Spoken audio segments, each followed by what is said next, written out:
is Kiran Java, and today we are going to have a look at the stories of Ashtachhap poet Sri Surdas Ji. I begin by pranams to Surdas Ji's Guru, Mahaprabhu Ji Sri Vallabhacharya Ji, born AD 1479. Pranams to his fourth grandson Sri Gopalnath Ji, born AD 1551, whose hagiographic records we are going to use today to learn the story of Surdas Ji. Pranams to Sri Vallabh's great-grandson Sri Hari Rai Ji, born 1591, whose Bhav Prakash we will use.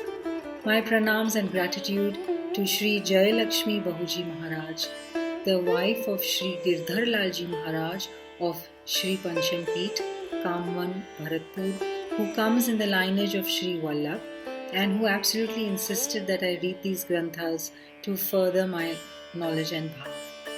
Sri Gopalnath Ji, apart from his independent works, has written many tika commentaries on the work of his father and grandfather. His commentary on his father's famous Madhurashtakam and 16 Shodas Granthas is quite popular. Sri Gopalnath Ji's hagiographic records are called Chaurasi Vaishnav Varta. The commentary on these is called the Bhav Prakash and is written by Sri Hari Rai Ji. Let us begin from the Bhav Prakash. Sri Hari Rai Ji says that Surdas Ji is from Sri Krishna's eternal divine Leela play. He is a Sakha, friend of the Lord, and his name there is Krishna Sakha. Now the question arises that if he is a Sakha, then how does his poetry speak of the experiences of the Gopi Jan, and how can it speak of their Virha separation? Sri Hari Rai Ji explains this by taking the praman from the Srimad Bhagavatam that states that when the Sakhas accompany Sri Thakurji into the grove for Gaucharan Leela, that is Leela of grazing the cattle, the gopis experience Vira separation, and in their homes they sing of the Gaucharan Leela. And similarly, when Krishna visits for the evening Leela in the Kunj forest with the Sakhas experience Vira separation and automatically sing of the Kunj Leelas of Thakurji with the gopis. Additionally, Apshri gives a second praman that the Kunj forest Leela Sakhis have two swarups, the Poonbhav and Stri Bhav. Now why is that? Because the Ved Richas are Gopijan and the Ved Mantras are Sakhajan. The Ved Richa and Mantra are one and the same, so the Gopijan and Sakhas are one and the same, and therefore are able to sing of Leelas experienced by each other. If we go to a prasang in one of the Puran, the Vedas sing of the undescribable Swarup of Sri Thakurji. They say, Purna Brahma has no feet and yet he can run. He has no hands and yet he can pick things up. The Vedas also describe the Supreme Being as Raso Vaisa, pure bliss. Now the Vedas said, we sing of the pure bliss, Raso Vaisa, but we have never experienced it. The Lord then gives them a boon to appear as Gopijan to directly experience the divine Leelas with Purna Purushottam Sri Krishna. Krishna and Radha are also one and the same, but Krishna appears in the home of Nand Baba and Radha appears at the house of Vrishabhanuji. This is just to facilitate the divine Leela play of the Lord. So now we have Surdas Ji who has appeared on earth, rather his Krishna Sakha aspect has appeared here on earth, and in the divine Kunj Leela, he is the Sakhi Champaklata. And therefore later, with the grace of Sri Vallabh, Surdas Ji sings of his complete experiences with the Lord.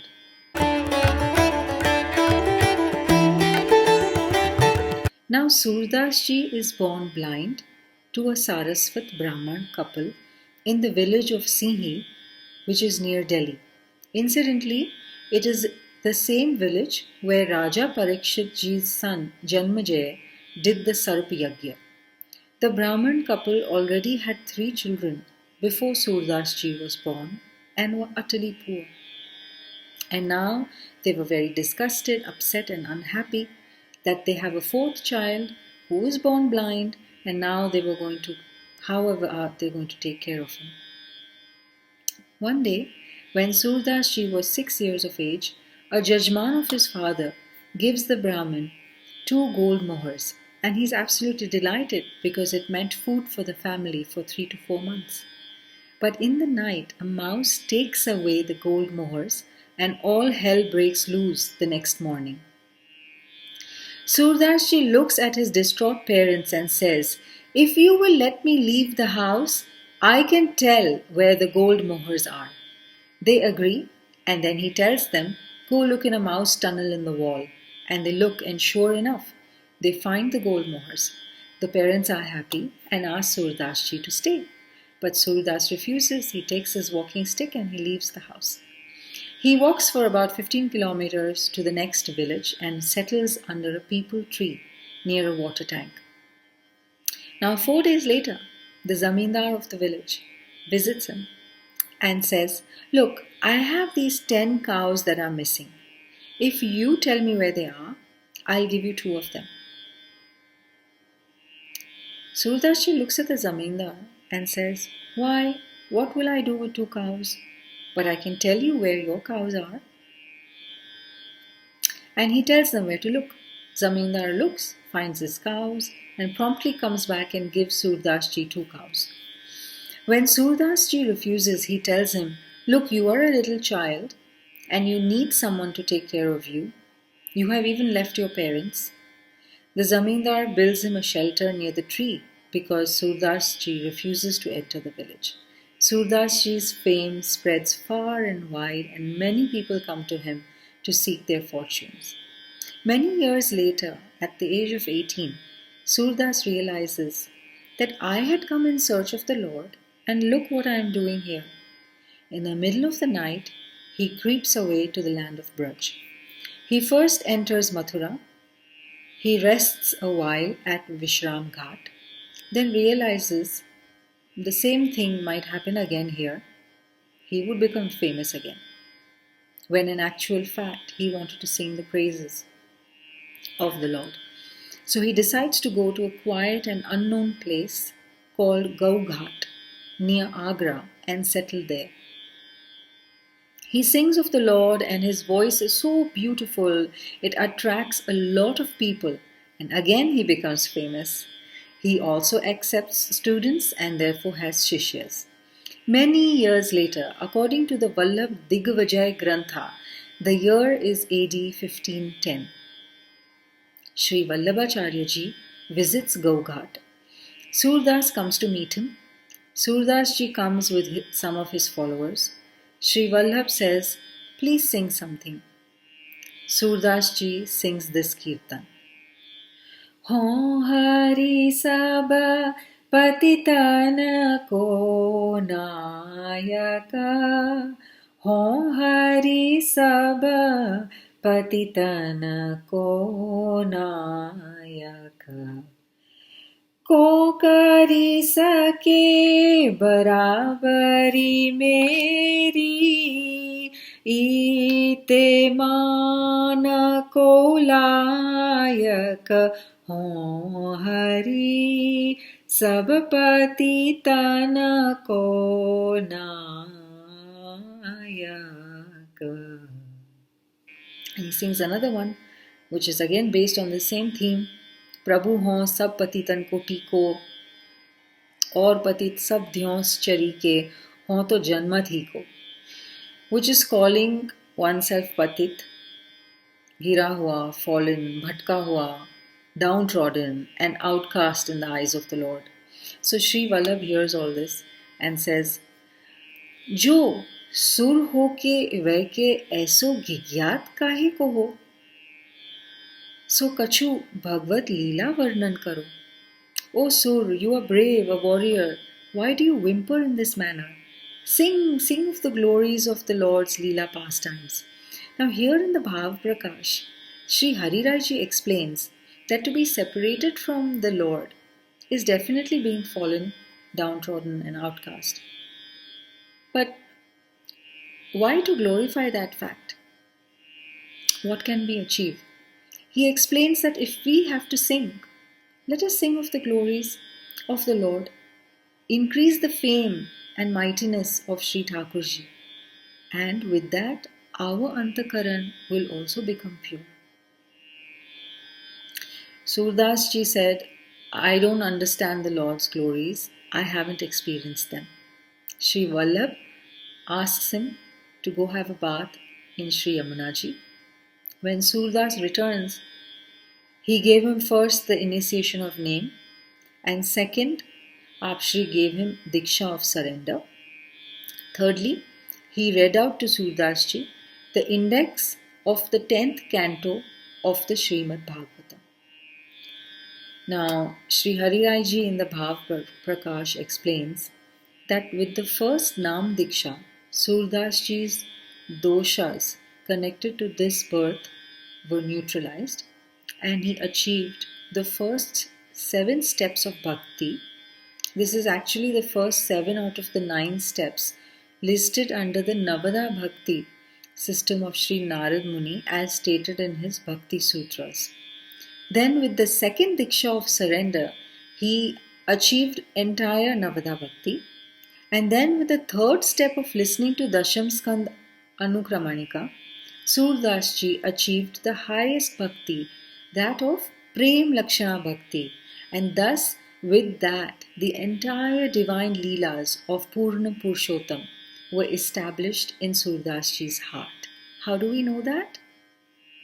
Because Sri Vallabh recited to him the Mangalacharan that he had written for the Tika commentary on Bhagavat, which is known as Sri Subodhini ji. Namami Hridaye Sheshe Leelakshirabdi Shainam Lakshmi Sahasra Leela Bihi Sevyamanam Kalanidhim. Then the entire Anukramanika blossomed in Surdas ji's heart. Mahaprabhuji Sri Vallabh then asked Surdas ji to sing. And then Surdas ji sang loud and clear, which denoted that he had experienced the Leelas. Chakiri chali charan sarovar, jahan nahi prem viyog.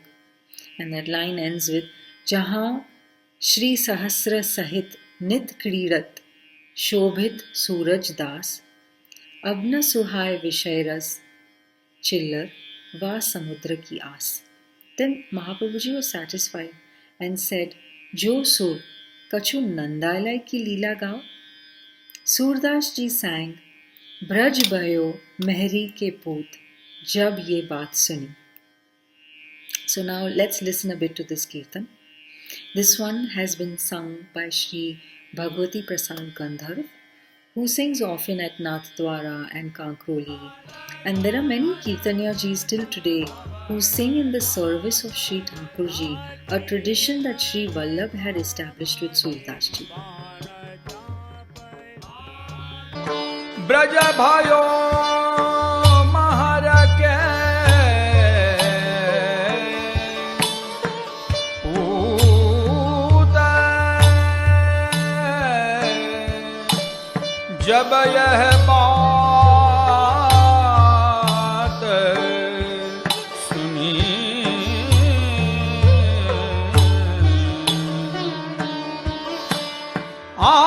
suni anand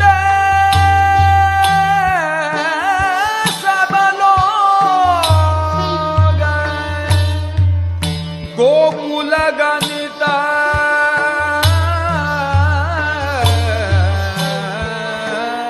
guni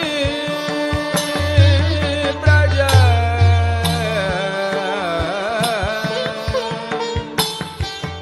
bhayo maharake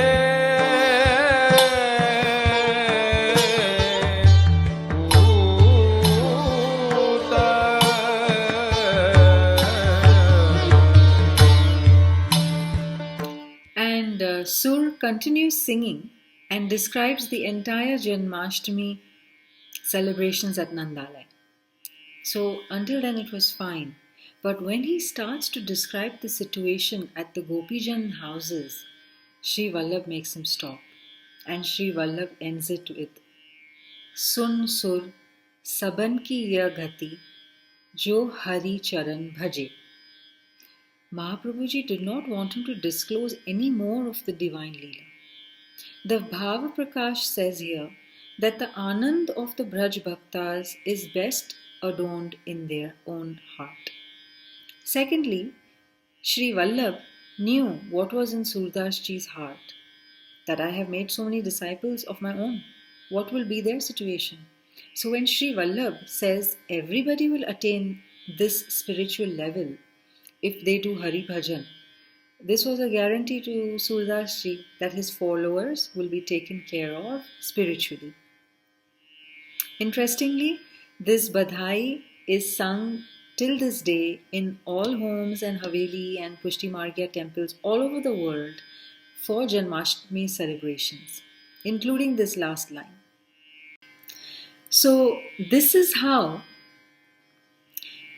Surdas Ji's association with his master, his guru, and Sri Govardhan Nath Ji begins, and it is a long and fruitful journey. Sri Vallabh had established Surdas Ji in the service of Sri Thakur Ji to sing for him for Thakur Ji at his temple. In those days, the temple of Sri Nath Ji was atop the Govardhan hill. Now it is situated in Nathdwara. Now let us travel to the end of Sri Surdas Ji's journey and learn what happens at that time.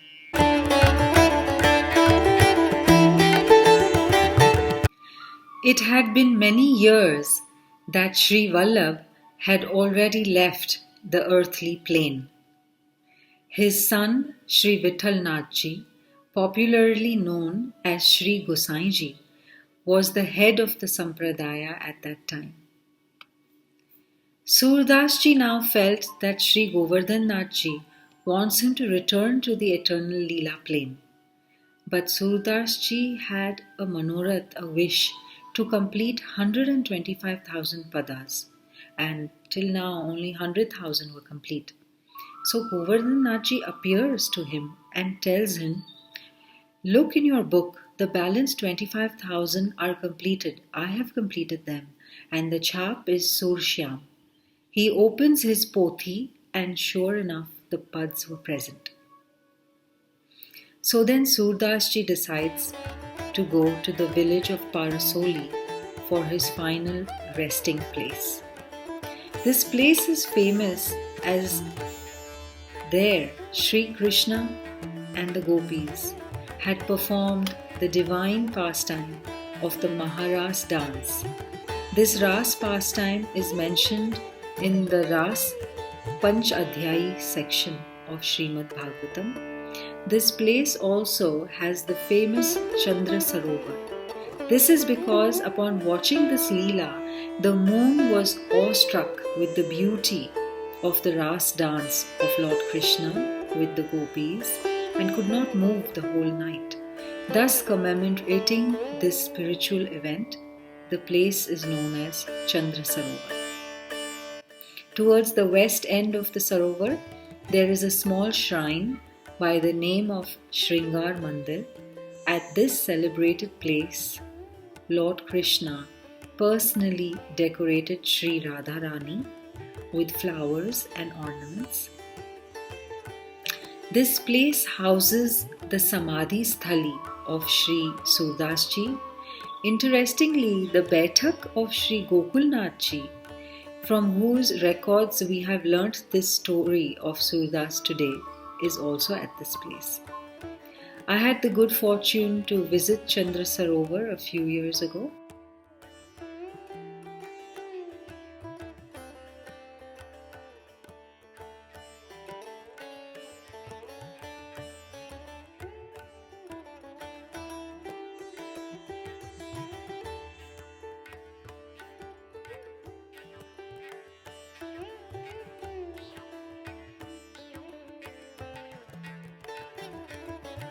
When Surdas Ji settles at Chandra Sarovar, Sri Gosain Ji tells his sevaks that the ship of Pushti Marg is about to leave. Go take what you can. The Vaishnavas rush to Chandra Sarovar and meet Sri Surdas Ji and tell him, "You have sung 100,000 kirtans, all based on Krishna and his Leela, but you have not sung anything to further the fame of your Guru." Surdas Ji says, "But I have never seen them as any different. My Guru, Sri Vallabh, and Sri Krishna are the same. But since you ask, I will sing one for you." And he sings, "दृढ़इन चरणन केरो भरोसो, दृढ़इन चरणन केरो, श्रीवल्लभ नख चंद्र छटा बिना, सब जग मांझ अंधेरो। साधन और नहीं कली में, जासो होत निवेरो। सूर कहा कहे द्विविध आंधरो." Dvivida Andharo, Dvivid is the two, Thakurji and my Guru. This separation between the two, this Dvividata, is what I am blind towards. Dvivida Andharo. I don't see them as different. सूर कहा कहे द्विविध आंधरो, बिना मूल को चेरो भरोसो, दृढ़इन चरणन केरो। बिना मूल को चेरो भरोसो.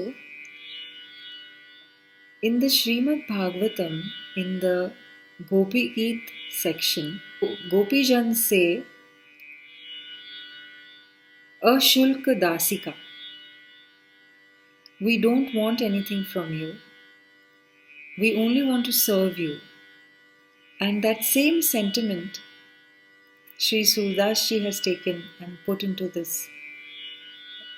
the last pad that he has sung, "Bina mol ko chero bharoso, dradhaina charanana kero bharoso." Thank you very much for listening to these stories, and until we meet the next time, namaskar.